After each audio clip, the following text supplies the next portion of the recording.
여러분 안녕하십니까? 저는 영남대학병원에서 아이들의 마음을 치료하고 있는 의사 서완석입니다. 이번 시간에는 마음이 아프면 상담해요, 치료해요 라는 제목으로 강의를 시작하겠습니다.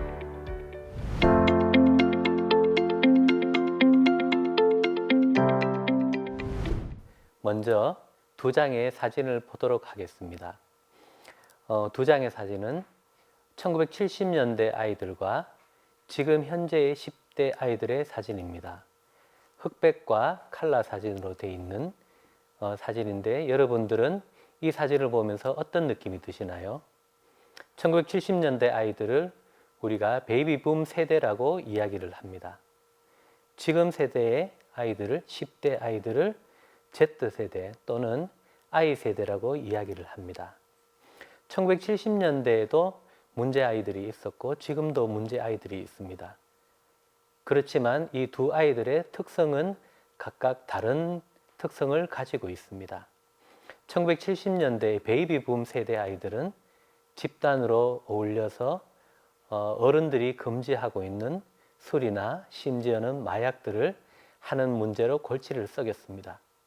지금의 10대 아이들은 각자 스마트폰이나 태블릿을 가지고 SNS를 이용한 활동을 많이 하고 있습니다. 이 아이들의 특성들을 하나하나 살펴보도록 하겠습니다. 요즘의 10대 아이들이라고 해서 다 문제가 있는 것만은 아닙니다. 여러분들이 잘 아는 시대와 다른 장점도 가지고 있습니다. 요즘 10대 아이들, 1995년도부터 태어나게 된 I세대, 즉 Z세대 아이들은 이전의 세대와 다른 특성을 가지고 있습니다. 이 아이들은 태어나면서부터 모바일에 굉장히 익숙한 세대입니다. 우리가 I세대라고 하면 이 아이가 인터넷이나 인스타그램이나 아이폰과 같은 특성들을 의미하기도 합니다. 그래서 이 친구들은 디지털 기기에 굉장히 익숙한 특성을 가지고 있습니다. 또한 친구들과의 관계도 사회적인 어떤 네트워크를 이용해서 형성하고 유지하는 특성이 있습니다. 또한 개인적인 특성을 가지고 있습니다. 집단으로 어울려서 활동하는 것보다는 개인적인 특성을 가지고 있습니다. 이런 부분들이 사회에 많이 반영되기도 하죠. 요즘은 혼자 식사를 하러 간다든지 또는 이런 특성을 배려해서 혼밥족들을 위한 식단이 마련되거나 식당이 배려되는 부분도 찾아볼 수 있습니다. 그렇지만 이 아이들이 부족한 부분도 있습니다. 이전의 세대에 비해서. 이 아이들은 텍스트, 즉 문자에 익숙한 세대이긴 하지만 대화에는 상대적으로 익숙하지 않은 세대입니다. 우리가 문자와 대화는 어떤 특성이 있는가를 조금 살펴볼 필요가 있습니다. 우리가 대화를 할 때는 대화의 내용만 보는 것이 아닙니다. 대화를 하면서 감정을 교류를 하고 표정을 교류하는 특성이 있는데 문자는 기껏해야 이모티콘을 통한 감정 교류 이외에 다른 감정 교류를 하기 어려운 부분이 있습니다. 반면에 새로운 세대의 아이들은 부정적인 면도 찾아볼 수 있습니다. Z세대 아이들은 상대적으로 이전 세대에 비해서 대화가 서툰 부분이 있습니다. Z세대의 아이들은 대화의 많은 부분을 문자를 통해서, 즉 카톡이나 SNS를 통해서 교류를 하고 있습니다. 상대적으로 대화를 통한 교류가 적은 특성을 가지고 있습니다. 대화를 통한 교류가 적다는 것은 대화를 통한 감정 교류가 서투르다는 특성을 가지고 있습니다. 또한 요즘 세대의 아이들은 성장이 상대적으로 늦습니다. 그리고 독립성이 상대적으로 적은 경향이 있습니다. 여러분들 최근에 캥거루족이라는 말을 들어보신 적이 있는지 모르겠습니다. 직장을 가지고 있는 초기 성인이라 하더라도 부모와 이별하지 않고 같이 사는 어른들을 캥거루족이라고 이야기를 합니다.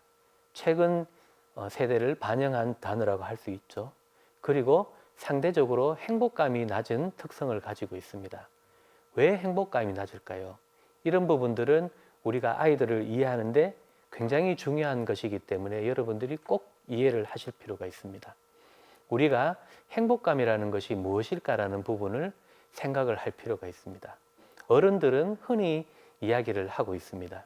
요즘 애들은 도대체 뭐가 부족해서 그렇게 불평불만이 많은가라는 이야기를 하는 경우가 많이 있습니다. 여러분, 이 그림을 혹시 보신 적이 있는지 모르겠습니다. 오른쪽에 있는 이 사파는 그 누나별이라는 동화에 나오는 사파입니다. 이 아이가 헤어진 누나를 그리는 장면이 포함이 되어 있습니다. 옛날에 아주 흔히 볼 수 있는 동화라든지 일상적인 상황에서 느낄 수 있는 장면이죠. 요즘의 아이들은 가족들을 그리워하거나 또는 사모하는 마음, 사랑하는 마음들이 상대적으로 과거보다는 적은 것을 알 수 있습니다. 그리고 친구를 그리워하는 마음들도 상대적으로 부족하다는 것을 알 수 있습니다. 왜 그러냐 하면 그런 어려움을 경험하지 못했기 때문입니다. 우리가 행복감이라고 하는 것은 어떤 면에서는 어려움을 경험하고 어려움을 극복하면서 상대적으로 같이 경험하는 일체감 등이 행복감하고 관련이 있을 수가 있습니다.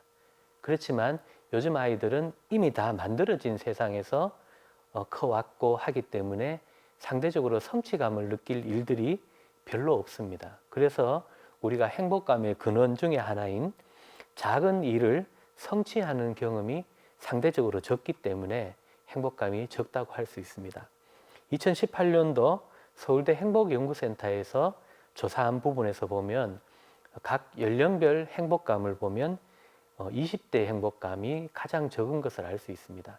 20대가 가장 많은 것을 누리고 살아왔는데도 불구하고 행복감이 적다는 것은 아이러니하다고 볼 수 있지만 제가 말씀드린 그런 부분을 고려해 봤을 때는 이해되는 부분도 있을 수 있습니다. 그리고 우리 아이들, 지금 자라고 있는 많은 청소년들은 상대적으로 앞서 말씀드렸듯이 우울감이나 불행감을 느낄 수 있습니다. 2018년 통계에서 보시면 청소년의 약 3분의 1 정도는 우울감을 느끼고 통계에 따라 다르지만 약 13%, 7명 중 1명은 스스로 목숨을 끊는 일을 생각해 봤을 정도로 스스로에 대한 행복감이 적고 불행감을 느끼는 경우가 많이 있습니다. 그래서 부모님들께서는 이런 부분들을 반드시 고려하실 필요가 있습니다. 그러면 우리 아이는 괜찮을까? 어떻게 생각하십니까? 우리가 찰리 채플린이 이야기를 한 명언이 있습니다. 인생은 가까이서 보면 희극이고 멀리서 보면 비극이라고 했습니다. 또한 나태주 시인이 이야기를 했죠. 자세히 보아야 예쁘다. 너도 그렇다. 라고 이야기를 했습니다.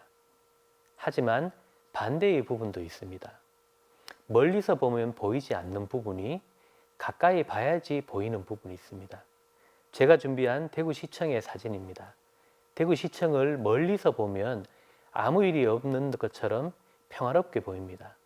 그렇지만 우리가 조금 더 자세히 들여다본다면 대구시청 앞 광장에서는 매일 수많은 일들이 벌어지고 있습니다. 때로는 시위가 벌어지고 때로는 축제가 벌어지기도 합니다. 아이들의 마음도 마찬가지입니다. 여러분들이 괜찮다고만 생각하고 아이들의 마음을 자세히 보지 않는다면 아무 일 없는 것처럼 보일 수 있을 겁니다. 그렇지만 아이들의 마음에 관심을 가지고 자세히 본다면 그 아이들이 지금 느끼고 있는 어려움, 지금 하고 있는 고민들이 보일 겁니다. 여러분, 부모님들이 가장 내 아이를 잘 알 수 있지만 조금만 떨어져서 본다면 내 아이의 마음을 가장 모르는 사람이 될 수 있습니다. 그런 부분들을 항상 염두에 두시기 바랍니다.